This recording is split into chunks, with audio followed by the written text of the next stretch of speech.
À qui faut-il faire confiance en Afrique quand on veut se lancer dans des affaires? Je vais vous partager dans cette vidéo l'une des techniques les plus subtiles qu'utilisent les voleurs pour réussir leur coup sur le continent. Le problème derrière cette histoire, c'est que c'est une histoire qui mêle famille et amis. Et à la fin, on se pose la question de savoir à qui peut-on réellement encore faire confiance? Comment peut-on tendre la main pour aider quelqu'un et c'est cette personne qui vous coupe le bras?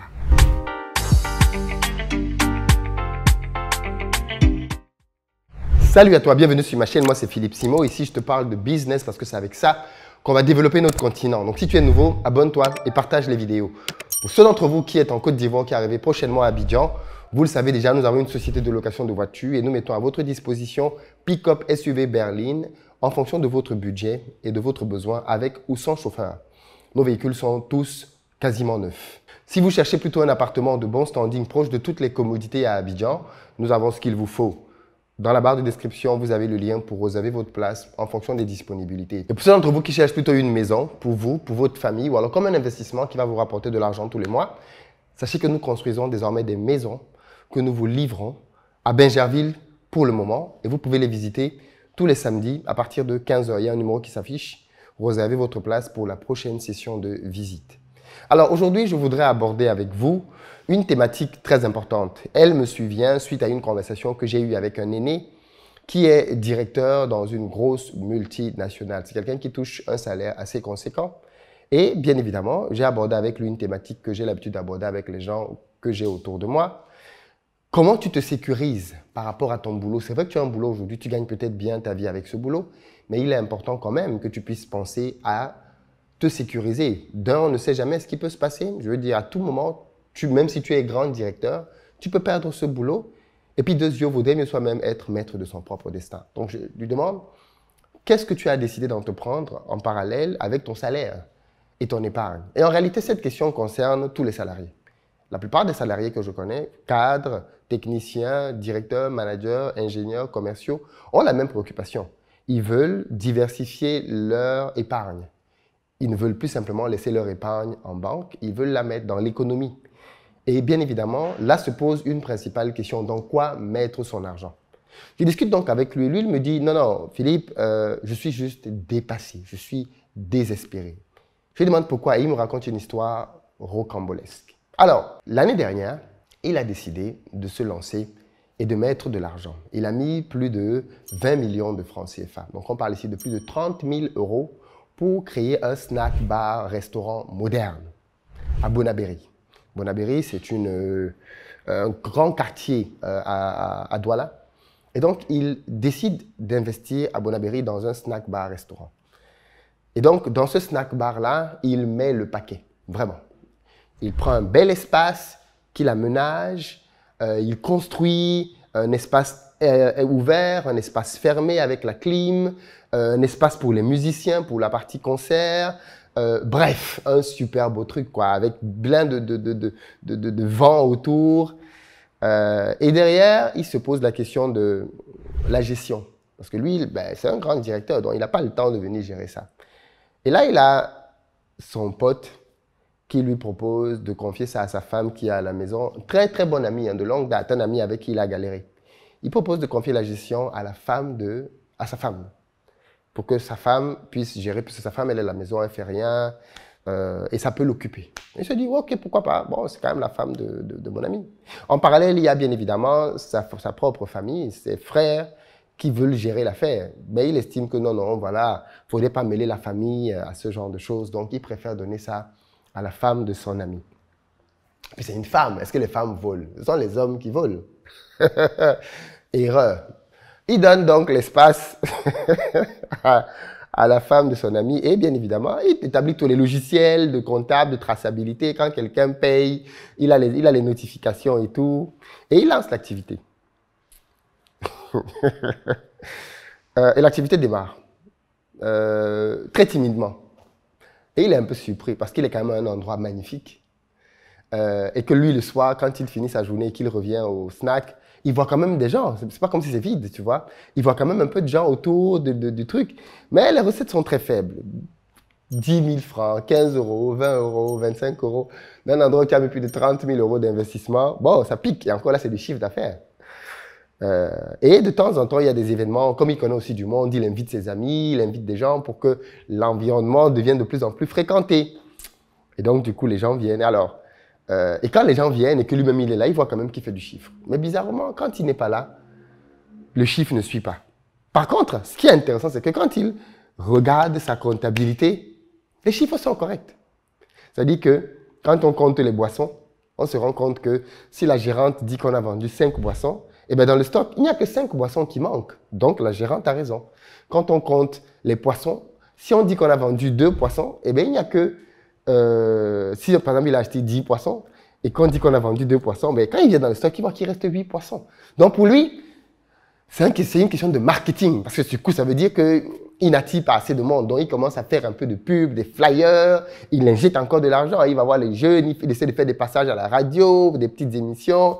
Et le monde ne fait que venir. Et donc quand le monde commence à venir, son chiffre d'affaires commence à accroître un tout petit peu.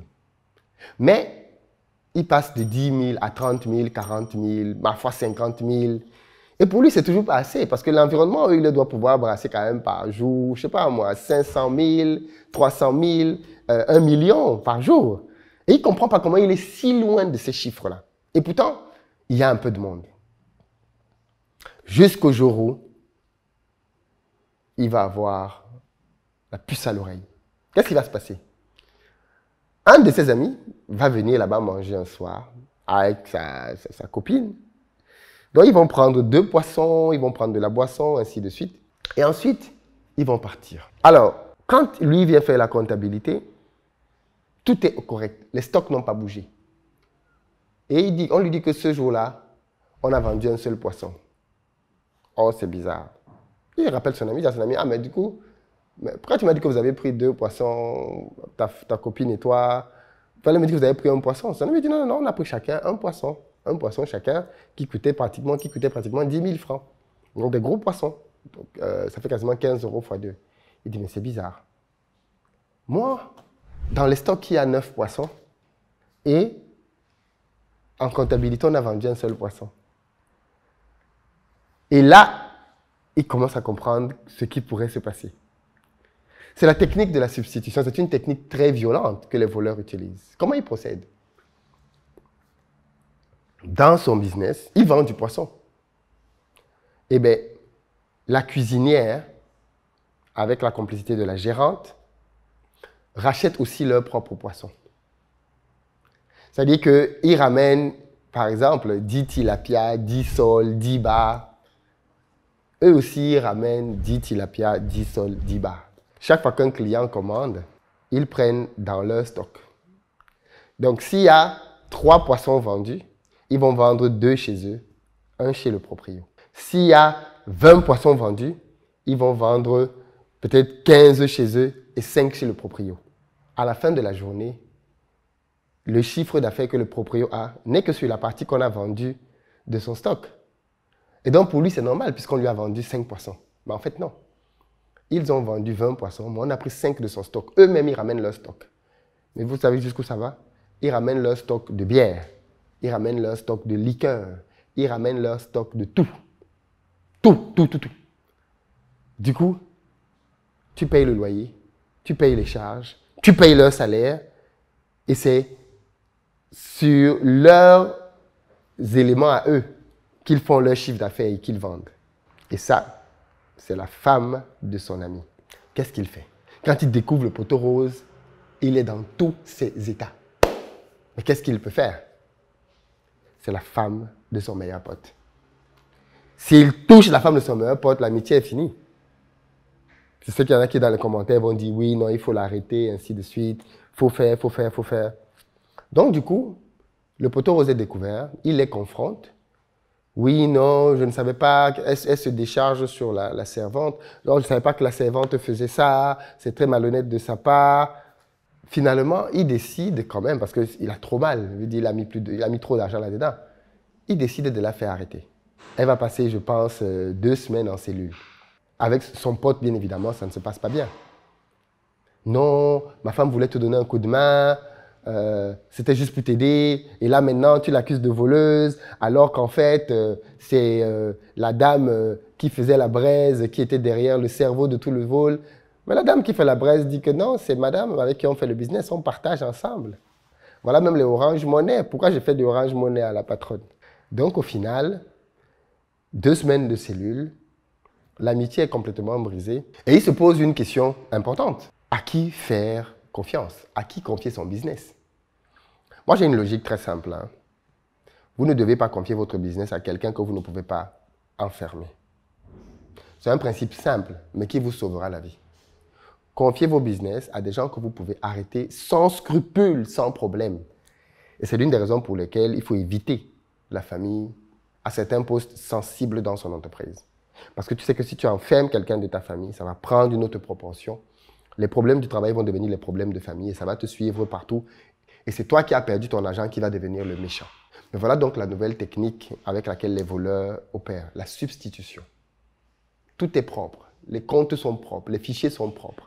Je vous ai dit, pendant qu'on dort, les voleurs réfléchissent à comment voler, comment braquer, pour pouvoir déposséder les entrepreneurs de leur dû. Qu'auriez-vous fait à sa place?